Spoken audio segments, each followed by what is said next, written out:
بسم اللہ الرحمن الرحیم۔ سوال کیا جاتا ہے کہ کیا محرم کی ساری اہمیت کربلا کے واقعے روح فرسا کی وجہ سے ہے؟ تو اس کا غیر جذباتی علمی جواب دو طرح سے دیا جا سکتا ہے۔ پہلا تو یہ کہ محرم الحرام کی اہمیت ہمیشہ سے ہے، خاص طور پر عاشورہ کی۔ یہ عاشورہ عاشر سے نکلا ہے جس کا معنی ہے 10واں۔ تو یہ جو عاشورہ ہے یعنی 10واں محرم ہے، اس کی اہمیت ہمیشہ سے ہے، اور نبی کریم صلی اللہ علیہ وسلم سے اس دن کا جو عمل ثابت ہے، یعنی جو شریعت میں جو عمل ہے، وہ جلوس نہیں ہے، وہ جلسے نہیں ہیں، وہ ماتم نہیں ہے، وہ تو روزہ ہے۔ تاہم محرم الحرام کی ایک دوسری تاریخی حیثیت بھی، اور وہ یہ ہے کہ سن 61 ہجری میں نواسۂ رسول جناب سیدنا امام حسین ابن علی رضی اللہ تعالی عنہ، وہ حسین کے جسے نبی کریم صلی اللہ علیہ وسلم محبت کرتے تھے اور گود میں اٹھا کر کہتے تھے کہ اللہ میں اس سے محبت کرتا ہوں، آپ بھی اسے اپنا محبوب بنا لیجیے۔ وہ حسین اور وہ حسن جنہیں اللہ کے نبی صلی اللہ علیہ وسلم چوما بھی کرتے تھے اور سونگھا بھی کرتے تھے۔ کسی نے کہا کہ چومنا تو ہمیں سمجھ میں آتا ہے کہ آپ نانا ہیں،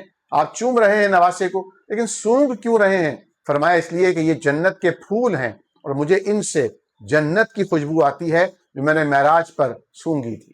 اللہ اکبر کبیرہ۔ وہ حسین جو نبی کریم صلی اللہ علیہ وسلم سے شکل میں مشابہ تھے، وہ حسین جن کا یہ نام حسین حضور نے خود رکھا تھا اور اس سے پہلے دنیا میں کبھی کسی کا نام یہ رکھا نہیں گیا تھا، وہ حسین نبی کریم صلی اللہ علیہ وسلم کے نواسے کربلا کے مقام پر شہید کر دیے گئے۔ بلا شبہ یہ ایک بہت درد، دکھ، غم سے لبریز واقعہ ہے، لیکن یہ ہمیں ایک سبق بھی دیتا ہے، صرف رونے کا نہیں بلکہ استقامت کے ساتھ کھڑے ہونے کا۔ اور میں یہ چاہوں گا کہ ہمارے علماء کو، اسکالرز کو، ذاکرین کو، ہمارے دوستوں کو، نئی نسل کو یہ بتانا چاہیے، صرف واقعہ کربلا کے ان ایام کے حوالے سے ہی نہیں بلکہ اس دور کے حوالے سے بھی، جب وہ بچے تھے اور صحابہ کرام ان کا کس طرح احترام کیا کرتے تھے، جب وہ چھوٹے تھے اور انہیں کس طرح کاندھوں پہ سوار کیا کرتے تھے، کب جب حضرت امام حسن حسین حضرت جناب عہد خلافت صدیقی میں، عہد خلافت فاروقی میں، عہد خلافت عثمان غنی رضی اللہ تعالیٰ عنہ ان کا کیا کردار تھا، اور جب خود ان کے بابا جان امیر المومنین